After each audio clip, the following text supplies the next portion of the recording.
안녕하세요, 김원준입니다. 지난주 금요일 삼성 이재용 부회장의 변호인단은 마필 매매계약 해제 문서를 법정에 제출했습니다. 말 세탁을 통해 정유라에게 말의 소유권이 이전됐다는 특검 주장은 사실이 아니며 그 증거로 매매계약을 해제하고 말을 반환받는다는 합의서를 제시한 겁니다. 한마디로 말 판매 취소하고 내가 되돌려받았으니까 그 말들이 내 말이 맞다는 게 증명됐다. 이런 거죠. 전 이 주장이 납득이 안 갑니다. 삼성 주장대로 애초 최 씨에게 말을 빌려준 거라면 삼성전자 박상진 사장과 승마협회 박원호 전무의 보고서와 메모에 등장하는 이 건은 정권 교체가 되면 문제가 될 거란 내용은 뭔가요? 그리고 줄곧 삼성 소유의 말이었으면 그 문서는 1차, 2차 영장이 청구됐을 때 그때 진작에 제출됐어야죠. 그랬다면 구속 자체를 피할 수도 있었는데요. 또 그때 매매했던 쌀시도라는 말은 이미 다른 사람에게 팔려서 이번에 되돌려받지 못했죠. 줄곧 삼성 소유였는데 어떻게 중개상의 마음대로 말을 팝니까? 지금 입증된 건 삼성이 판매했던 말들을 9개월 만에 다시 자신의 수중에 넣었다. 이거 하나 아닌가요? 그러니까 부회장이 구속되고 재판이 시작되니까 줄곧 삼성 소유였다 주장하기 위해서 팔았던 말들을 재구매한 게 아니냐. 그런 계약이 쉽지 않아서 9개월이나 지난 올해 5월이 되어서야 합의서가 작성된 게 아니냐. 그 9개월 기간 중 얼마든지 말 세탁이 있었을 수 있는 게 아니냐. 당연히 이런 의문을 가질 수 있는 거 아닙니까? 저는 삼성의 주장도 언론이 삼성의 주장에 이런 질문을 하지 않는 것도 납득이 가지 않습니다. 김어준의 의문이었습니다.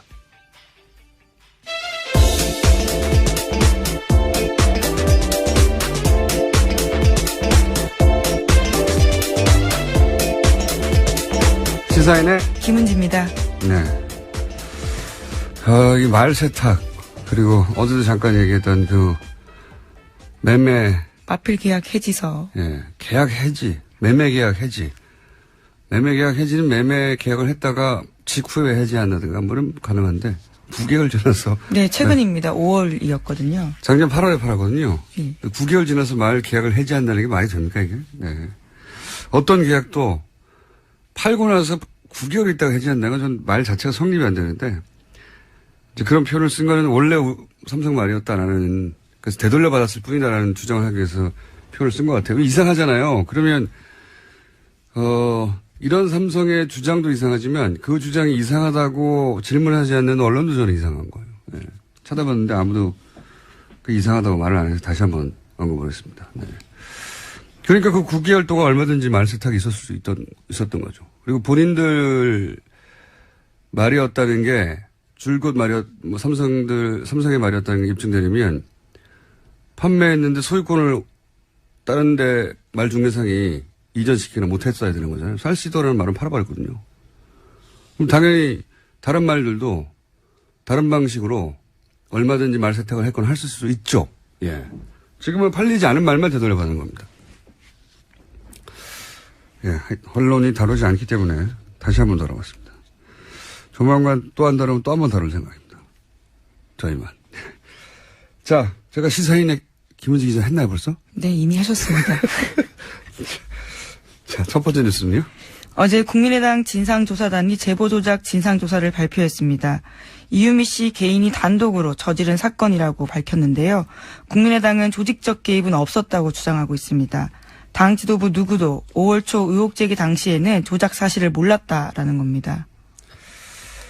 뭐 이건 일관된 국민의당의 자체 진상조사 전에도 입장이었고 네, 결과도 그러하고 구체적인 내용은 저희가 이 조사 단장이었던 김관영 의원과 3부에서 인터뷰를 할 예정이기 때문에 관련 뉴스를 계속 전해주십시오. 네. 네, 국민의당 박지원 전 대표가 이번 사건과 관련해서 이준서 전 최고위원의 연락받지 못했다고 주장한 바가 있습니다. 저희도 전해드린 바가 있는데요. 하지만 당 진상조사단은 두 사람 간 전화통화 사실을 확인했다고 밝혔습니다. 국민의당 진상조사단장인 김관영 의원은 어제 기자회견에서 5월 1일 박지원 전 대표가 이준서 전 최고위원의 전화를 받았다고 발표했습니다. 그러니까 이제 뭐 전후 사정이 대략 이런 것 같아요. 처음에는 이제 카톡 캡처를 했고, 거기 등장하는, 대화들, 이게 이제 건이 되느냐. 아무래도 정무 감각이 뛰어난 이제, 그리고 대표니까요. 박지원 대표에게 당시, 문의를 했는데, 이제 연락이 없어서 통화를 해봤다. 네. 근데 이제 박지원 대표는 본인은 통화가 기억나지 않는다라고 했고, 예. 왜냐면 휴대폰을 놓고 갔다가 처음 해명이었고, 좀 사실이었던 걸로 조사된 것 같고, 근데 이제 통화 기억나지 않는다고 했는데 이준서 전 최고위원이 통화했다는 카톡 문자가 남아서 통화를 한 게 맞는데 여전히 기억나지 않는다. 이런 입장인 거죠, 네, 선제적으로 6월 30일에 이미 통화한 적 없다고 밝혔는데요. 관련된 증거들이 나오니까 이제는 기억이 잘 안 난다라고 이야기하는 거죠. 저는 워낙 대선 막판이고 많은 통화를 했을 수 있으니까 기억나지 않을 수도 있다고 생각하는데 제가 좀 이상하다고 생각하는 포인트는 뭐냐면 이제 카톡 캡처를 보냈죠. 바이버로 보냈다고 하죠. 그리고서 이제 통화를 했다고 이준서.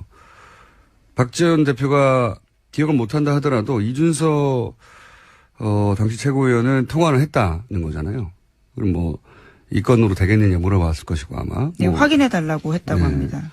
박지원 대표는 거기에 대해서 뭐라고 코멘트를 했겠죠. 네.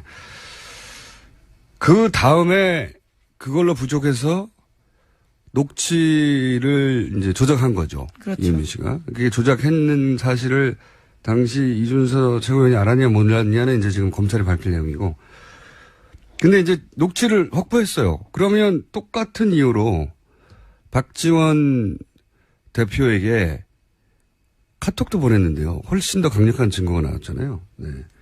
그러면 녹취도 보내고 확인 받았을 것 같은데 그 내용은 이번 조사 결과에 없어요. 보냈을 것 같죠. 네, 상식적으로 수준에서. 관련된 내용을 공개했는지에 대해서는 언급이 없습니다. 네, 그 부분은 조사 내용이 없어서 그건 제가 3부에서 김관영 의원에게 물어보기로 하겠습니다. 자, 또 관련 뉴스가 있습니까?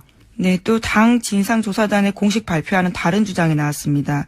이유미 씨가 조작 사실을 처음으로 털어놓았다라고 하는 국민의당 전 비상대책위원이 있는데요. 이 비상대책위원이 한겨레신문과 인터뷰했습니다. 이유미 씨가 이준서 전 최고위원 지시로 자료를 조작했다고 일관되게 자신에게 얘기했다라는 겁니다. 또 이 비상대책위원의 이야기에 따르면요. 이 씨가 검찰에 소환되기 전인 지난달 26일까지 자신한테 수차례 전화 걸어왔는데 이준서 지시로 자신을 했다라는 이야기를 계속해서 하고 있었다고 합니다. 초기에 이 이유미 씨의 주장에 대해서 국민의당에서는 압박에 못 이겨 증거를 조작했다고 진술했다가 나중에는 직접 조작을 지시했냐 물으니까 그런 적 없다 이렇게 왔다 갔다 했다고 국민의당에서는 얘기를 했는데 지금 국민의당 비상대책위원이었던 조승원 전 의원이죠. 예. 네. 이분 이야기로는 자기한테는 일관되게 시킨 거라고 했다. 네, 한겨레신문과 통화해서 그렇게 이야기했다라는 건데요. 구체적인 정황도 말하고 있습니다. 지난달 24일에는 이유미 씨가 자신한테 여수에 가겠다라고 이야기를 하니까 이준서 전 최고위원이 여수에 가지 말고 자기를 만나자라고 이야기했다고 합니다. 당시 이미 뭔가 문제가 있다는 사실을 둘 간에는 알았다는 정황이긴 한데, 네. 이건 진상조사단도 또 저희도 확인할 길이 없는 내용이고, 검찰 수사가 돼야 나오겠죠, 아마도. 예. 자, 여하간 일관되게 지시로 했다고 하는 말을 들었다는 사람이 나타났습니다. 네. 자, 다음 뉴스는요?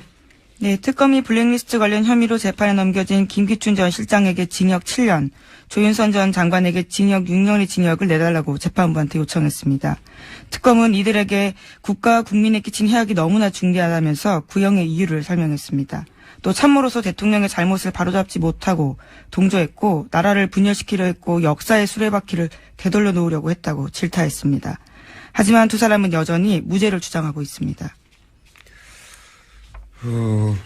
구형이니까요. 아직 선고가 이루어진 건 아닙니다. 구형이 지금 김기춘 전 비서실장에게는 7년, 조윤선 전 장관에게 6년이 나왔다는 것이고, 많아도 뭐 절반 조금 넘는 수준이니까요. 실제 구형되는 게 통상. 네. 그 정도 예상하시면 될 것 같은데, 물론 유죄일 경우에, 법원이 유죄라고 판결할 경우에. 개인적으로는 김유천 비서실장에 대한 선고가, 박근혜 전 대통령, 그리고 이재용 삼성 부회장과 함께 3대, 네, 이번 사건의 관전 포인트라고 보는 것이,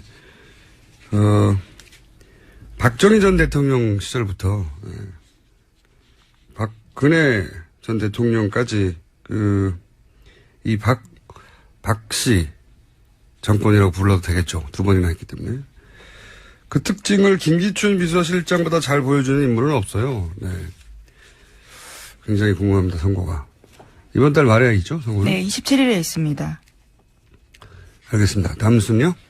네, 또 계속해서 재판 소식 알려드리겠는데요. 어제 박근혜 전 대통령 재판에서는 변호인들이 재판부에 이의를 제기했습니다. 재판이 시작되자마자 박근혜 전 대통령의 변호인단은 피고인의 건강 상태를 언급했는데요. 지난주 금요일 재판에서 박근혜 전 대통령 몸 상태가 좋지 않아 중단됐다면서 재판 횟수가 너무 많다고 항의했습니다. 아프실 예정이라고 저희가 계속 몇 번 얘기했는데, 이 구속기간 만료를 네, 바라는 오늘 거. 10월입니다. 예, 네. 만료를 바라는 거고, 이제 석 달밖에 안 남았기 때문에. 근데 이렇게 많이 할 수밖에 없는 이유 중에 하나가 본인들이 증인들을 모조리 다, 그러니까 진술들을 다 거부하고, 네, 진술 채택을, 모조리 증인으로 불렀어요. 네.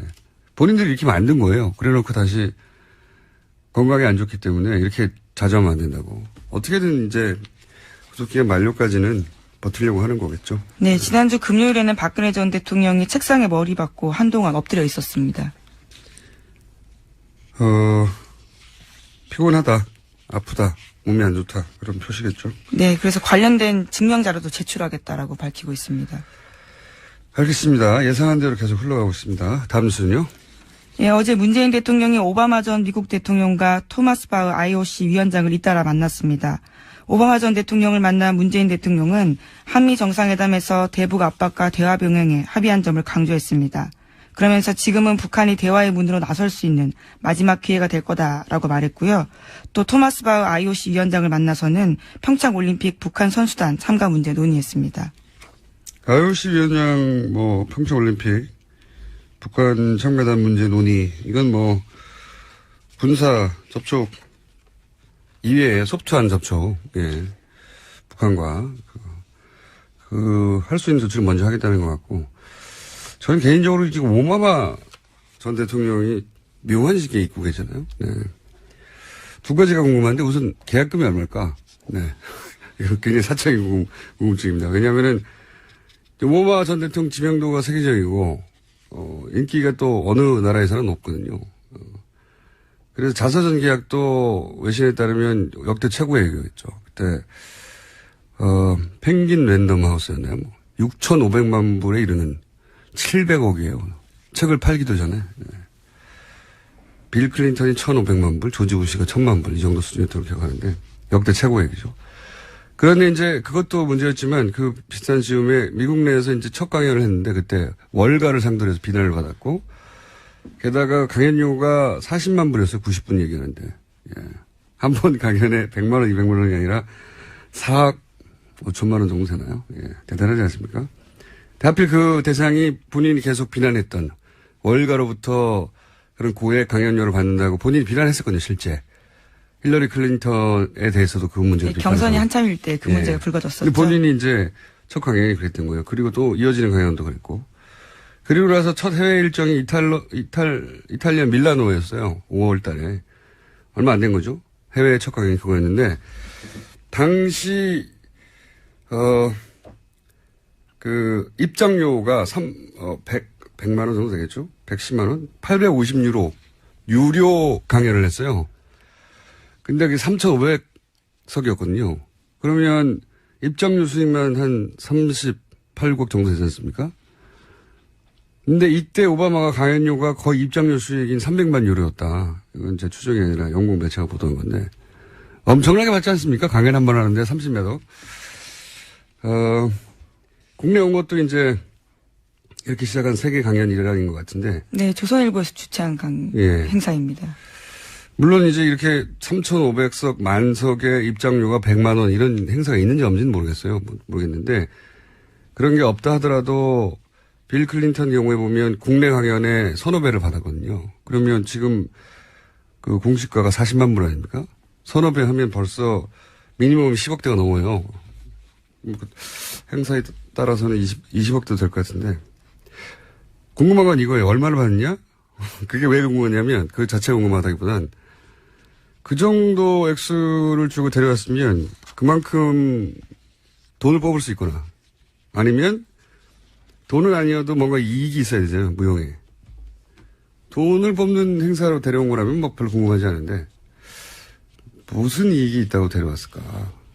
그러니까 무역, 초청한 측에서. 그리고 이 정도 액수라면 매우기 쉽지 않기 때문에 그럼 그 돈은 무용의 이익 때문에 부른 거라면 누가 두 손을 보고 다 된 걸까?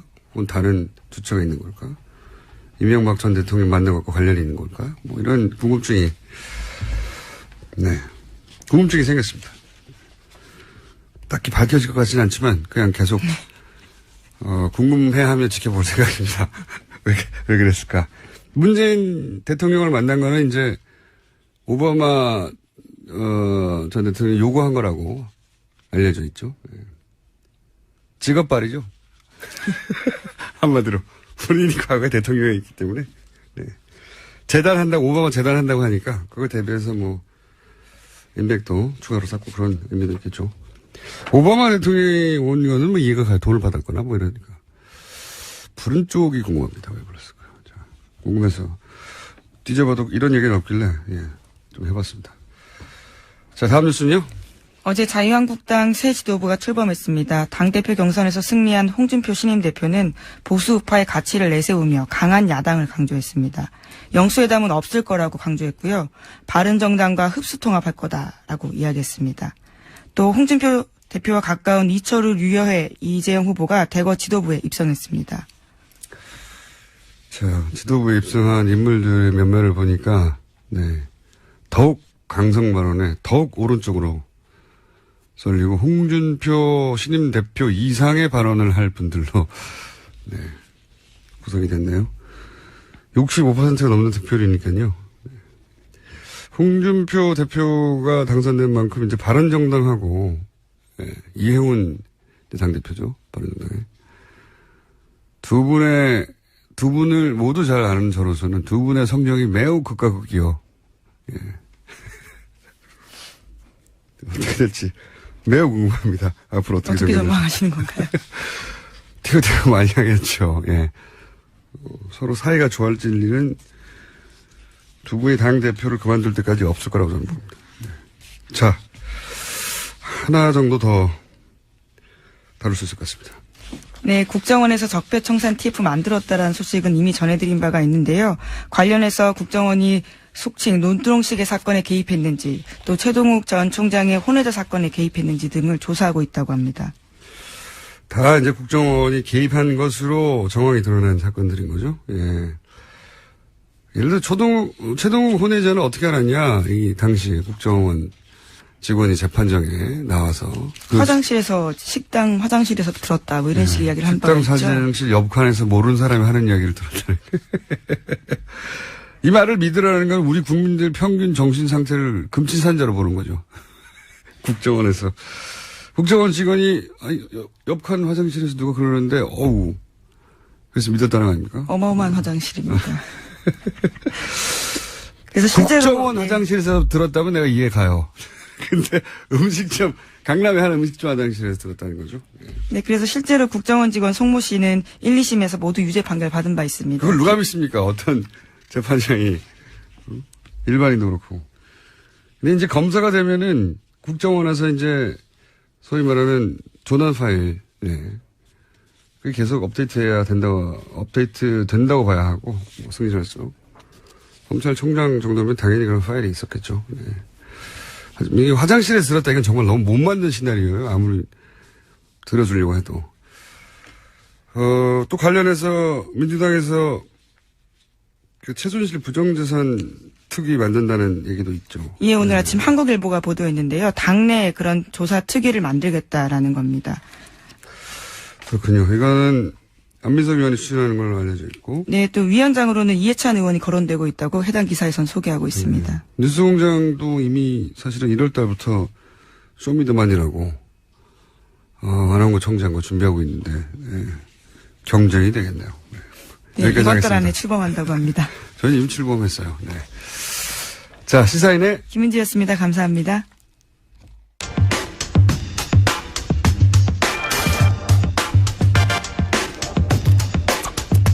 한미 정상회담 직전 문정인 대통령 통일외교안보특보의 워싱턴 발언이 한미동맹의 위기를 초래했다며 대서특필 됐었습니다. 대통령 특보 문정인 연수대 특임교수 전화 연결되어 있습니다. 안녕하세요, 교수님.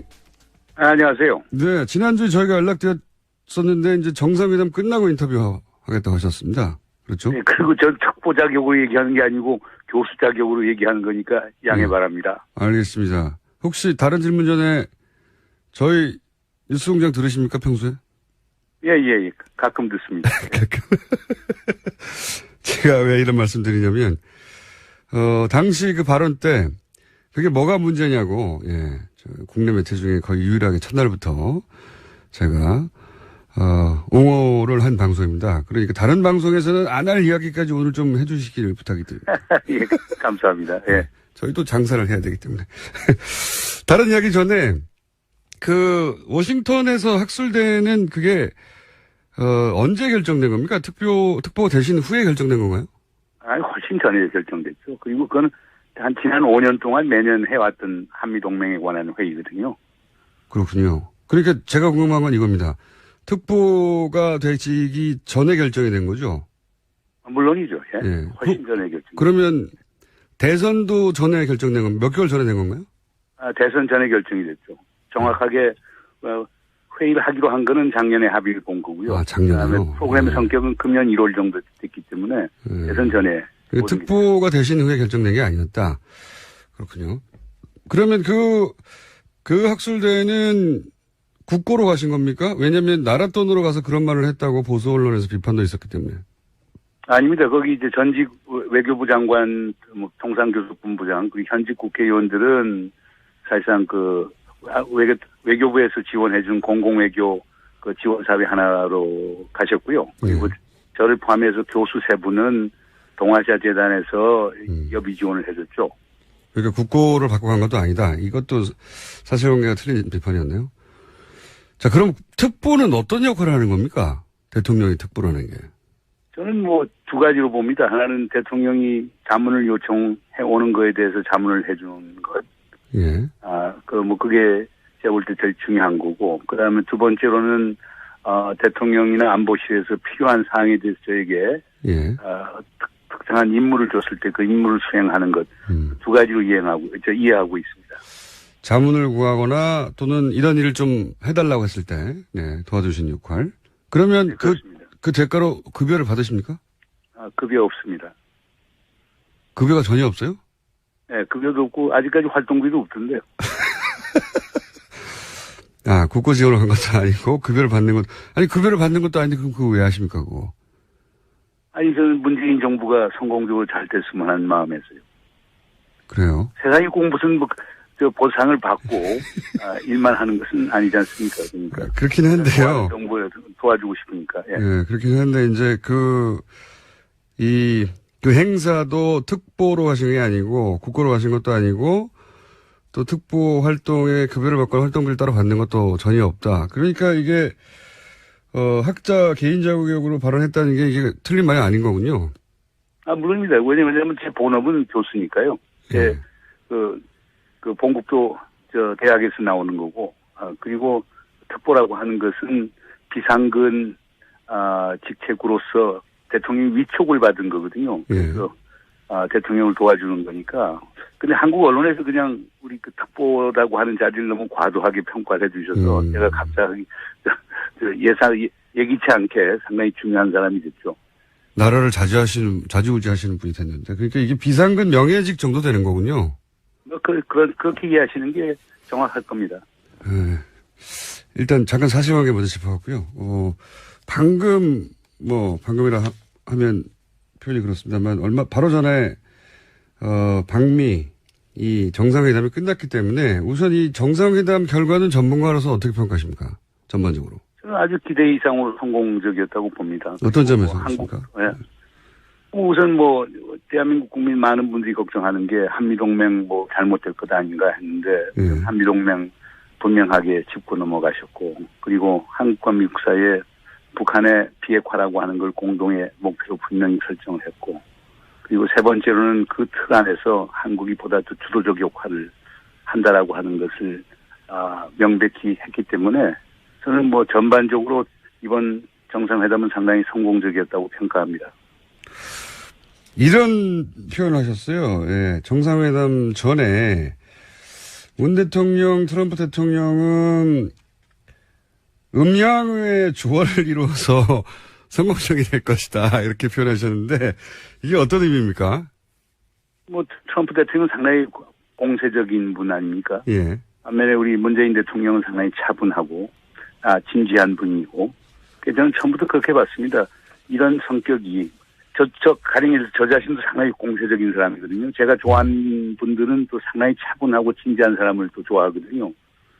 그러니까 그런 점에서 문재인 대통령과 트럼프 대통령 사이에 음양이 조화가 있을 수 있다라고 봤던 거거든요. 이번에 근데 특히 트럼프 대통령은 상당히 자기 자신을 절제하면서 우리 문재인 대통령을 아주 정중하게 대한 것 같아요. 이유는 간단한 것 같습니다. 트럼프 대통령 입장에서도 이번 정상회담이 성공적인 걸 원했기 때문이죠. 왜냐하면 그동안 이제 우리 트럼프 대통령이 동맹국들에 대해서 상당히 어려운 시간들을 주는 사례가 있곤 했었는데, 그거에 대한 또 미국 국내의 비판도 있고 했기 때문에 가급적 문재인 대통령과의 정상회담을 성공적으로 이끌겠다라고 하는 본인 스스로의 의지도 있었다고 봅니다. 알겠습니다. 정상회담이 진행되는 걸 보시면서, 그리고 이제 공동성명에 포함되는 내용들이 사실은 교수님이 주장했던 바들을 그 정신을 담고 있는 거 아니겠습니까? 그래서 뭐랄까요, 정상회담이 끝나고 나서 커봐라 내 말대로 됐지, 이런 생각 하셨을 것 같아요. 그렇습니다. 가령 제일 중요한 거는 네. 그동안 한미동맹이 이제 미국이 한국에 대해서 일방적으로 베푸는 시해동맹으로 이해해왔거든요. 네. 근데 저는 무사히 호해동맹으로 변화해야 된다고 주장을 한 바가 있습니다. 그런데 그와 관련해서는 가령 연합방위를 하는데 한국이 주도적 역할을 한다. 그리고 그것을 위해서는 전시 작전 통제권을 반환한다. 이건 뭐를 얘기하느냐면 연합방위에 있어서 한국군이 주력군이 되고 미군이 지원군이 된다는 그런 개념이거든요. 네네. 이건 이제 동맹이 정상화가 되는 거겠죠. 그렇지 않습니까? 주한미군 사령관 27,000명 갖고 있는데, 그런 사령관이 65만에 대해서 작전 통제권을 갖는다는 것은 아무리 봐도 그건 비정상이거든요. 그런 것도 의미가 있고, 특히 제가 역점을 두는 거는 우리가 한반도 평화체제를 구축하는데 한국이 좀 주도적 역할을 해야 되지 않느냐. 그런데 그것도 공동성명에 들어가 있어서 그런 점에서는 제가 생각한 대로 많은 게 이루어진 것 아닌가 이렇게 생각합니다. 이건 어떻게 보십니까? 공동성명이 발표되는데 이제 7시간이나 걸렸다. 이 대목은 어떻게 해석하십니까? 왜 어떤 이유로 7시간이 걸렸고 이 의미를 좀 해석해 주십시오. 7시간이 걸린 이유에 대해서. 아마 그건 공동성명을 작성하는 데는 NSC하고 예. 국무부가 상당히 관여를 했을 거고, 그다음에 이것을 사실 정치적으로 최종화시키는 것은 비서실장을 통해서 백악관의 이제 메인스트림 스텝들이 이제 봐야 되는 거라고 저는 보거든요. 예. 그렇기 때문에 그 절차, 그 비서실장 검토와 같은 그 절차 때문에 시간이 걸린 것이지 무슨 특별한 다른 의미가 있는 건 아니었다고 봅니다. 특히 이제 공동성명에 아마 트럼프 대통령 같은 분은 한미 FTA 같은 것을 꼭 집어넣고 싶어 했겠죠. 예, 예. 이제 그런 것들이 공정무역이라고 하는 그런 아주 완화된 표현으로 나왔는데 아마 그런 거에 대한 조율 같은 것이 백악관 내에서 있었던 것 아닌가 이렇게 추정이 됩니다. 그리고 중요한 거는 백악관은 아직 전반적인 제도적 장치가 잘 안착이 된 것 같지가 않습니다. 그렇기 때문에. 왜 그렇습니까? 왜냐하면 트럼프 대통령의 그 통치 스타일하고도 관련이 됐고요. 예. 그리고 백악관 내에 있어서의 그 주요 참모들 간의 역할 분담 같은 것도 아직도 소위 영어로 그걸 evolving, 진화하는 과정이라고 이렇게 볼 수가 있겠죠. 그렇기 때문에 그런 문제점들이 전반적으로 반영된 것 아닌가 보아집니다. 트럼프 대통령이 뭐 주요 인사들 선임하는데 애를 먹었고 그 이후로 또 이제 언론하고도 불협화음이 심하고 뭐 그러다 보니까 아직 백악관이 안정된 것 같지가 않다 이렇게 보시는 거군요. 예, 그렇습니다. 예. 예. 그런데 이제 말씀하신 대로 그 공정무역, 그러니까 프리라는 단어가 페어로 바뀌었더라. 최종적으로는 그렇게 결정돼서 공동성명문이 나왔는데, 근데 이제 이게 의미하는 게 결국 한미 FTA이고, FTA 관련해서는 성명서에 없는데 트럼프 대통령이 이제 발언을 그 기자들 앞에서 함으로 해서 앞으로 이제 FTA 재협상이 있을 것 같고, 방위비 분담금 문제도 커지지 않겠냐. 그러니까 이게 과제로 남았다. 이렇게들 국내 언론은 분석하고 있는데, 교수님은 어떻게 보십니까? 그거 당당하게 다루면 될 것 아닌가요? 그러니까 가령 FTA 같은 경우는 이미 지난 4월에 펜스 부통령이 왔을 때 예고를 하고 갔거든요. 그러니까 지금 한미 FTA 리뷰, 검토해야 되겠다. 그리고 거기에 문제가 있으면 리폼, 개혁을 해야 되겠다라고 하는 걸 분명히 짚고 넘어갔거든요. 또 우리 정부도 뭐 그만큼 또 준비하고 있고.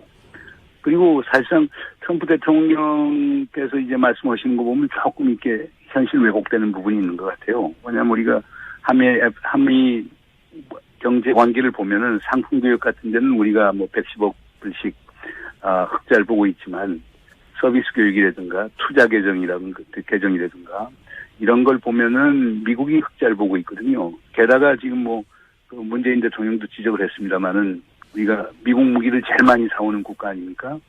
그래서 그 총체적 그림으로 봤을 때는 한미 경제 관계에 있어서 미국이 손해 보는 건 아니거든요. 그럼 이런 걸 뭐 짚고 넘어가면은 제가 볼 때는 얼마든지 우리도 당당하게 요구할 거 요구하고 또 줄 수 있는 것 아니냐 이렇게 생각이 됐기 때문에 이런 거 갖고 너무 걱정을 미리 할 필요는 없다고 보아집니다.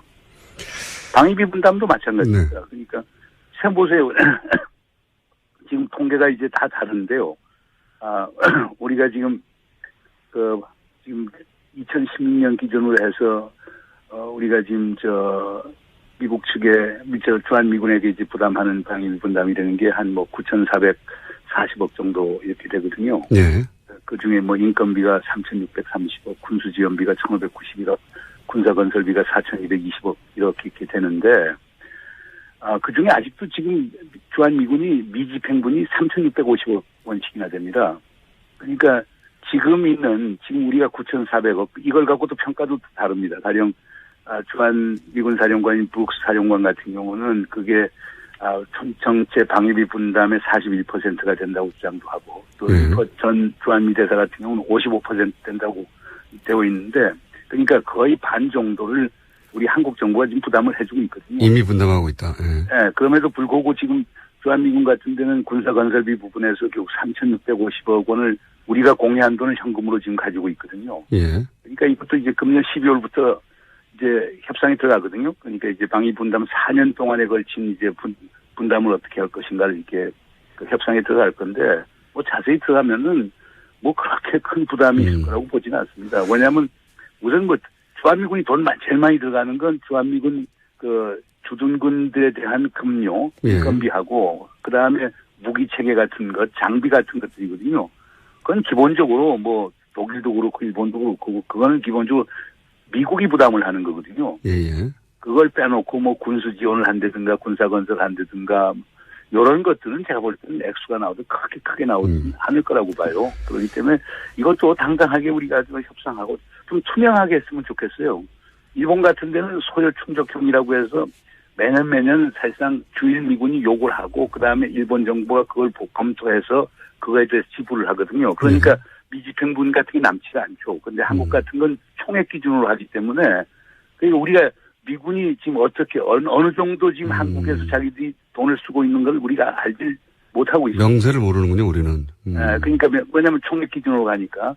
그래서 이번 11월부터 시작하는 이제 방위 분담 협상에서 우리가 좀 보다 더 적극적으로 나가게 되면은 오히려 이 기회에 방위 분담의 공정성이라고 하는 게 더 담보될 수 있는 것 아닌가 생각됩니다. 알겠습니다. 거기까지는 제가 충분히 이해했고요. 혹시 정상회담 끝난 이후에 미국 쪽의 반응, 그러니까 미국의 동료 학자나 미국에 계신 지인들의 평가는 들어보셨습니까? 예, 뭐 전반적으로는 저는 특히 보수 쪽으로 그러니까 그 진보적 시각을 가진 학자들은 좀 실망을 했고요. 오히려. 예, 그러니까 보다 적극적으로 이제 가령말령 뭐 북한 핵을 동결하고 폐기하는 과정에 대해서 구체적인 대안들 같은 게 좀 나왔어야 되는 것 아닌가 이렇게 얘기하는데 반면에 주류 학자들 또는 보수적인 학자들은 상당히 그 반색하는 그런 느낌이더라고요. 그러니까 우리 문재인 대통령이 이게 참여정부 2.0 아닌가 이런 걱정을 쭉 했는데 문재인 대통령이 동맹에 대해서 분명히 짚어주고 그다음에 비핵화라고 하는 공동의 목표를 분명히 설정해주고 거기서 한국과 미국 간의 역할 분담을 분명히 해줘서 안심스럽다. 이런 말씀들을 주로 하더라고요. 특히 사드 문제 같은 경우도 의회에 가서 결국에 일단 합의된 것을 번복하지는 않는다. 그러나 하여간 그 대한민국의 법 절차에 따라서 환경영향평가는 받아야 된다. 이렇게 얘기한 것도 상당히 그쪽에서 뭐 긍정적으로 보더라고요.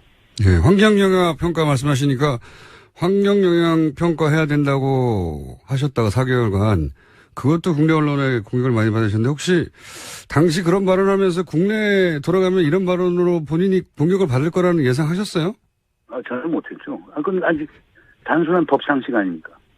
그러니까 대한민국 국민 심지어 외국 군대도 한국이 들어오면 한국의 국내법에 따라야 되는 것 아닌가요? 그러니까 그 저는 상당히 예상이었습니다. 아니 환경영향평가 받아야 되는 게 물론 이제 이런 오해들은 있었습니다. 그러니까 그 마이클 그린 교수 같은 분은 이렇게 지적을 하더라고요. 예, 친일파요. 환경영향평가법에 보면은 국방장관이 군사 비밀을 요하는 시설에 대해서는 환경영향평가를 면제할 수 있다라고 하는 규정이 있는데 그걸 지키면 되는 것 아니냐. 네네.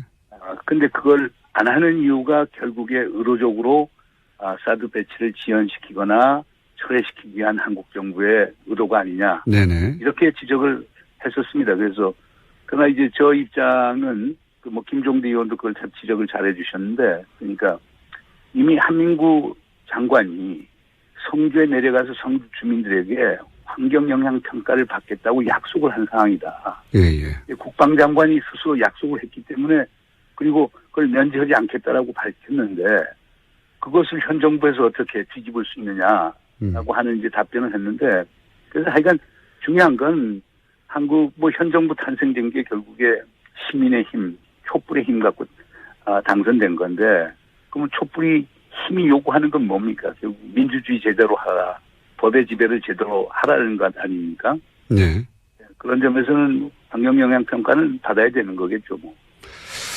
그런데 이제 그 과정에서 마이클 그린도 말씀하셨는데, 한국 학자라서 받아들이기에는 무례하다 하는 질문도 있었다고 이제, 전해졌는데 어떤 질문들이 있었습니까?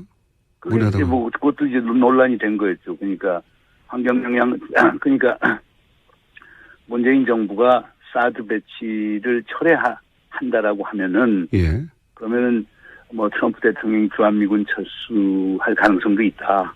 동맹에 엄청난 아주 빈혈이 올 수 있다. 이런 주장을 쭉 했는데 그때 뭐 우리 저하고 홍익표 의원하고 김종대 의원 세 사람이 같이 가 있었는데 우리 세 사람의 기본적인 공통된 의견은 그건 과한 주장 아니냐. 그 사드라고 하는 게 방어적 무기 체계인데 그거 배치 하나 갖고서 동맹이 흔들리고 주한미군 뺀다라고 하면 그건 동맹을 우리가 어떻게 믿을 수 있느냐. 이런 입장을 표명했는데 한국 언론에서는 그게 그냥 좀 부정적으로 그게 이제 부각이 됐죠. 그 마이클 그린은 그 트럼프 김정은을 만든다는 발언도 트럼프 대통령을 했었는데 마이클 그린은 북한의 선제적으로 타격하라고 그런 주장을 했던 사람 아닙니까? 그 대표적인 친일파고. 그렇게까지 주장은 안 했. 제가 마이클 그린이 그렇게 주장했던 걸 기억하지는 않습니다. 그렇습니까? 제가 찾아본 자료는 있긴 하던데 여하간 제재와 압박을 강조하긴 하지만은 제재 압박을 강조하고 그다음 모든 대안이 on the table, 그러니까 가능하다라고 하는 걸 주장해서 군사적 행동에 대해서 간접적 시사는 했겠지만은 그것을 앞에 내놓고 하는 그 정도의 또 보수적인 강경파는 아니라고 생각합니다. 이건 어떻습니까? 이제 그 발언하셨을 당시에 너무나 당연한 국내법을 지켜야 한다는 원론적인 얘기를 했는데 국내에서 그 정도 파장을 일으킬 줄 몰랐다라고 하셨는데 근데 이제 시간이 충분히 지났고 정상회담도 끝났으니까 이제 와서 하는 말인데 차원에서 우리 언론에 대해서 하실 말씀 없으십니까? 이런 거를 잘해주시면 저희가. 그냥 있는 그대로 봐서 보도를 해줬으면 좋겠습니다. 그러니까 제가 했던. 좀 더 강한 표현 없으십니까?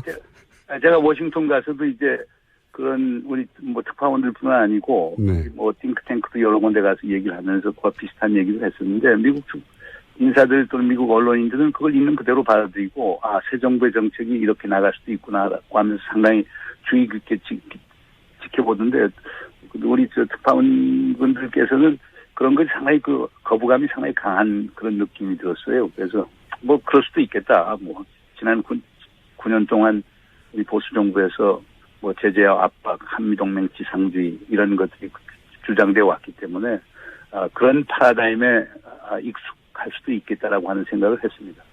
그러니까 국내 언론이 지나치게 미국 중심적인 미국은 어떻게 생각할까, 미국이 기분 나쁘면 어떡하냐 이런 사고 때문에 그런 반응이 나온 게 아닐까요? 제가 싸움을 붙이는 중인데 잘 안 하시네요. 그런 측면이 저는 있다고 봅니다. 그런 측면이 있다고 보시죠. 예. 더 강한 표현 없으십니까? 혹시 제가 그 김종대 의원 보고 하죠. 한번 큰 난리가 나서 조심하시는 거군요.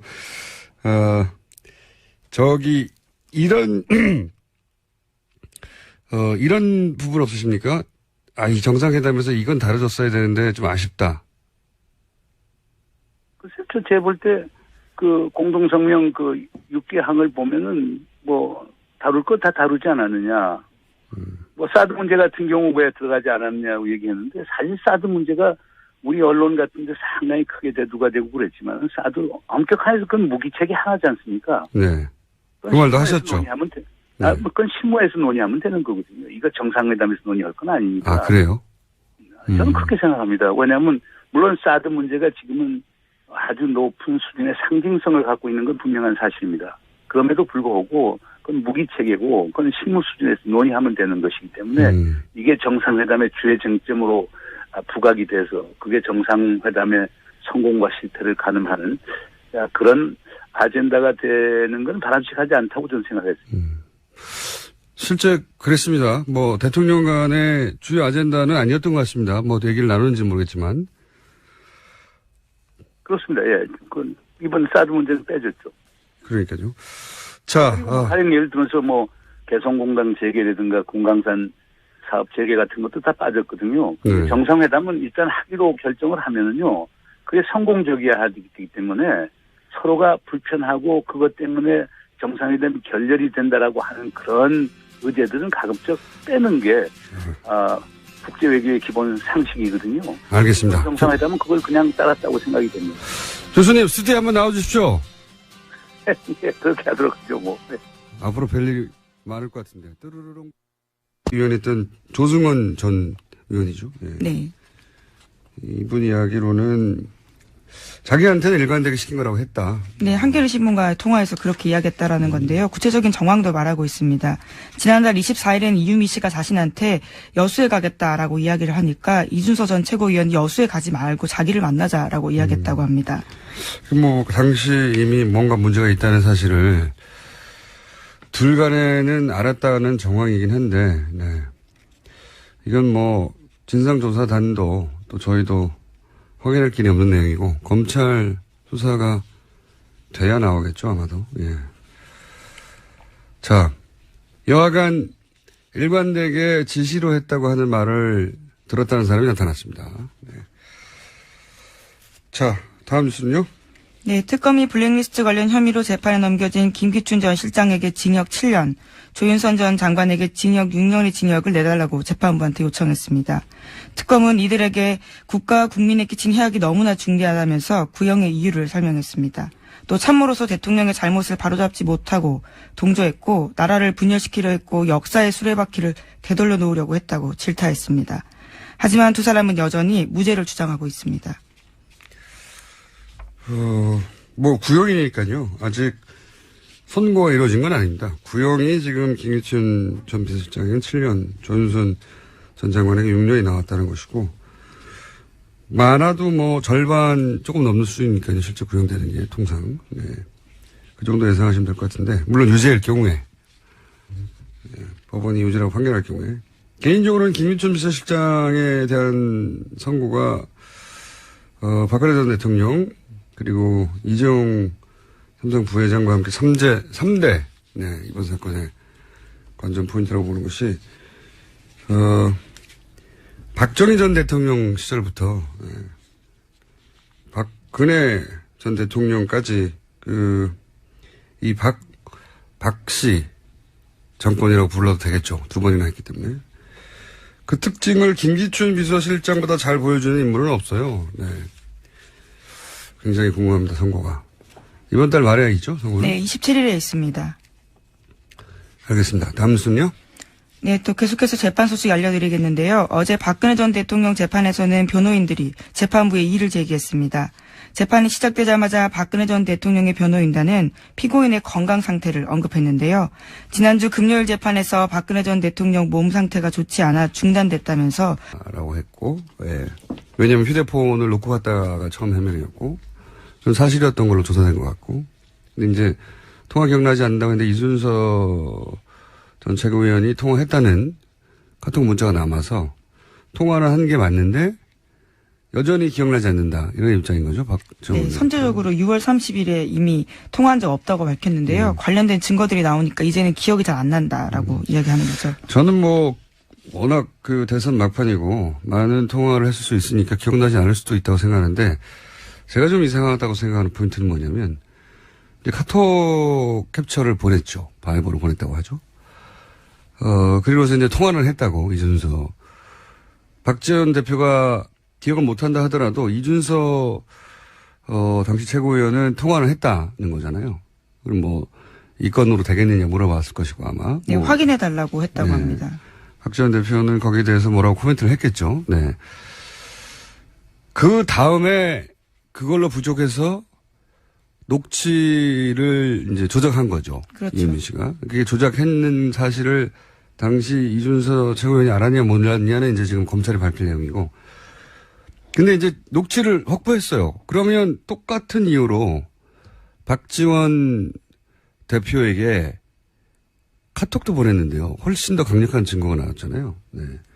그러면 녹취도 보내고 확인 받았을 것 같은데 그 내용은 이번 조사 결과에 없어요. 보냈을 것 같죠. 네, 상식적으로 수준에서. 관련된 내용을 공개했는지에 대해서는 언급이 없습니다. 네, 그 부분은 조사 내용이 없어서 그건 제가 3부에서 김관영 의원에게 물어보기로 하겠습니다. 자, 또 관련 뉴스가 있습니까? 네, 또 당 진상조사단의 공식 발표하는 다른 주장이 나왔습니다. 이유미 씨가 조작 사실을 처음으로 털어놓았다라고 하는 국민의당 전 비상대책위원이 있는데요. 이 비상대책위원이 한겨레 신문과 인터뷰했습니다. 이유미 씨가 이준서 전 최고위원 지시로 자료를 조작했다고 일관되게 자신에게 얘기했다라는 겁니다. 또 이 비상대책위원의 이야기에 따르면요. 이 씨가 검찰에 소환되기 전인 지난달 26일까지 자신한테 수차례 전화 걸어왔는데 이준서 지시로 자신을 했다라는 이야기를 계속해서 하고 있었다고 합니다. 초기에 이 이유미 씨 주장에 대해서 국민의당에서는 뭐 압박에 못 이겨 증거를 조작했다고 진술했다가 나중에는 직접 조작을 지시했냐 물으니까 그런 적 없다 뭐 이렇게 왔다 갔다 했다고 국민의당에서는 얘기를 했는데 지금 국민의당 비상대책 어떤 계약도 팔고 나서 9개월 있다가 해지한다는 건 전 말 자체가 성립이 안 되는데 이제 그런 표현을 쓴 거는 원래 삼성 말이었다라는 그래서 되돌려 받았을 뿐이다라는 주장을 하기 위해서 표현을 쓴 것 같아요. 이상하잖아요. 그러면 이런 삼성의 주장도 이상하지만 그 주장이 이상하다고 질문하지 않는 언론도 저는 이상한 거예요. 네. 찾아봤는데 아무도 그 이상하다고 말을 안 해서 다시 한번 언급을 했습니다. 네. 그러니까 그 9개월 동안 얼마든지 말 세탁이 있었던 거죠. 그리고 본인들 말이었다는 게 줄곧 삼성의 말이었다는 게 입증되려면 판매했는데 소유권을 다른 데 말중개상이 이전시키거나 못했어야 되는 거잖아요. 살시도라는 말은 팔아버렸거든요. 그럼 당연히 다른 말들도 다른 방식으로 얼마든지 말 세탁을 했거나 할 수도 있죠. 예. 지금은 팔리지 않은 말만 되돌려받는 겁니다. 예. 언론이 다루지 않기 때문에 다시 한번 다뤄봤습니다. 조만간 또 안 다루면 또 한 번 다룰 생각입니다. 저희만. 자, 제가 시사인의 김은지 기자 했나요 벌써? 네, 이미 하셨습니다. 자, 첫 번째 뉴스는요? 어제 국민의당 진상조사단이 제보조작 진상조사를 발표했습니다. 이유미 씨 개인이 단독으로 저지른 사건이라고 밝혔는데요. 국민의당은 조직적 개입은 없었다고 주장하고 있습니다. 당 지도부 누구도 5월 초 의혹 제기 당시에는 조작 사실을 몰랐다라는 겁니다. 뭐 이건 일관된 국민의당의 자체 진상조사 전에도 입장이었고, 네, 결과도 그러하고, 구체적인 내용은 저희가 이 조사 단장이었던 김관영 의원과 3부에서 인터뷰를 할 예정이기 때문에 관련 뉴스를 계속 전해주십시오. 네. 네, 국민의당 박지원 전 대표가 이번 사건과 관련해서 이준서 전 최고위원의 연락받지 못했다고 주장한 바가 있습니다. 저희도 전해드린 바가 있는데요. 하지만 당 진상조사단은 두 사람 간 전화통화 사실을 확인했다고 밝혔습니다. 국민의당 진상조사 단장인 김관영 의원은 어제 기자회견에서 5월 1일 박지원 전 대표가 이준서 전 최고위원의 전화를 받았다고 발표했습니다. 그러니까 이제 뭐 전후 사정이 대략 이런 것 같아요. 처음에는 이제 카톡 캡처를 했고, 거기 등장하는, 대화들, 이게 이제 건이 되느냐. 아무래도 정보 감각이 뛰어난 이제, 그리고 대표니까요. 박지원 대표에게 당시, 문의를 했는데, 이제 연락이 없어서 통화를 해봤다. 네. 근데 이제 박지원 대표는 본인은 통화가 기억나지 않는다. 재판 횟수가 너무 많다고 항의했습니다. 아프실 예정이라고 저희가 계속 몇 번 얘기했는데, 이 구속기간 만료를 네, 바라는 오늘 거. 10월입니다. 예, 네. 만료를 바라는 거고, 이제 석 달밖에 안 남았기 때문에. 근데 이렇게 많이 할 수밖에 없는 이유 중에 하나가 본인들이 증인들을 모조리다, 그러니까 진술들을 다 거부하고, 네, 진술 채택을, 모조리 증인으로 불렀어요. 네. 본인들이 이렇게 만든 거예요. 그래 놓고 다시 건강이 안 좋기 때문에 이렇게 자제하면 안 된다고. 어떻게든 이제 구속기간 만료까지는 버티려고 하는 거겠죠. 네, 지난주 금요일에는 박근혜 전 대통령이 책상에 머리 박고 한동안 엎드려 있었습니다. 피곤하다, 아프다, 몸이 안 좋다, 그런 표시겠죠. 네, 그래서 관련된 증명자료도 제출하겠다라고 밝히고 있습니다. 알겠습니다. 예상한 대로 계속 흘러가고 있습니다. 다음 뉴스는요? 예, 어제 문재인 대통령이 오바마 전 미국 대통령과 토마스 바흐 IOC 위원장을 잇따라 만났습니다. 오바마 전 대통령을 만난 문재인 대통령은 한미 정상회담에서 대북 압박과 대화 병행에 합의한 점을 강조했습니다. 그러면서 지금은 북한이 대화의 문으로 나설 수 있는 마지막 기회가 될 거다라고 말했고요. 또 토마스 바흐 IOC 위원장을 만나서는 평창올림픽 북한 선수단 참가 문제 논의했습니다. IOC 위원장, 평창올림픽 북한 참가단 문제 논의, 이건 군사 접촉 이외에 소프트한 접촉, 예. 북한과, 할 수 있는 조치를 먼저 하겠다는 것 같고, 저는 개인적으로 지금 오바마 전 대통령이 묘한 시기에 입고 계잖아요. 네. 두 가지가 궁금한데 우선 계약금이 얼마일까? 네. 이거 굉장히 사적인 궁금증입니다. 왜냐하면은, 오바마 전 대통령 지명도가 세계적이고, 인기가 또 어느 나라에서는 높거든요. 그래서 자서전 계약도 외신에 따르면 역대 최고액이었죠. 그때, 펭귄 랜덤 하우스였나요? 6,500만 불에 이르는 700억이에요. 책을 팔기도 전에. 네. 빌 클린턴이 1,500만 불, 조지 부시가 1,000만 불, 이 정도 수준이었다고 기억하는데, 역대 최고액이죠. 그런데 이제 그것도 문제였지만 그 비슷한 즈음에 미국 내에서 이제 첫 강연을 했는데 그때 월가를 상대로 해서 비난을 받았고 게다가 강연료가 40만 불이었어요. 90분 얘기하는데. 예. 한 번 강연에 100만 원, 200만 원이 아니라 4억 5천만 원 정도 되나요? 예. 대단하지 않습니까? 하필 그 대상이 본인이 계속 비난했던 월가로부터 그런. 안녕하세요. 김원준입니다. 지난주 금요일 삼성 이재용 부회장의 변호인단은 마필 매매계약 해제 문서를 법정에 제출했습니다. 말 세탁을 통해 정유라에게 말의 소유권이 이전됐다는 특검 주장은 사실이 아니며 그 증거로 매매계약을 해제하고 말을 반환받는다는 합의서를 제시한 겁니다. 한마디로 말 판매 취소하고 내가 되돌려받았으니까 그 말들이 내 말이 맞다는 게 증명됐다. 이런 거죠. 전 이 주장이 납득이 안 갑니다. 삼성 주장대로 애초 최 씨에게 말을 빌려준 거라면 삼성전자 박상진 사장과 승마협회 박원호 전무의 보고서와 메모에 등장하는 이 건은 정권 교체가 되면 문제가 될 거란 내용은 뭔가요? 그리고 줄곧 삼성 소유의 말이었으면 그 문서는 1차, 2차 영장이 청구됐을 때 그때 진작에 제출됐어야죠. 그랬다면 구속 자체를 피할 수도 있었는데요. 또 그때 매매했던 쌀시도라는 말은 이미 다른 사람에게 팔려서 이번에 되돌려받지 못했죠. 줄곧 삼성 소유였는데 어떻게 중개상이 마음대로 말을 팝니까? 지금 입증된 건 삼성이 판매했던 말들을 9개월 만에 다시 자신의 수중에 넣었다. 이거 하나 아닌가요? 그러니까 부회장이 구속되고 재판이 시작되니까 줄곧 삼성 소유였다 주장하기 위해서 팔았던 말들을 재구매한 게 아니냐.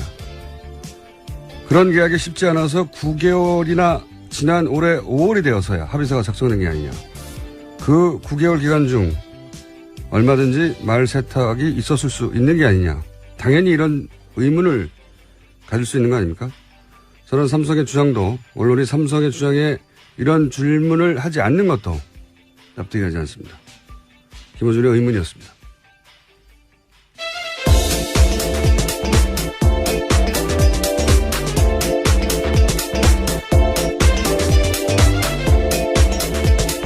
시사인의 김은지입니다. 네. 이 말 세탁 그리고 어제도 잠깐 얘기했던 그 매매 마필 계약 해지서. 예, 계약 해지, 매매 계약 해지. 매매 계약 해지는 매매 계약을 했다가 직후에 해지한다든가 뭐는 가능한데 9개월 지나서. 네, 최근입니다. 5월이었거든요. 작년 8월에 팔았거든요. 예. 9개월 지나서 말 계약을 해지한다는 게 말이 됩니까 이게?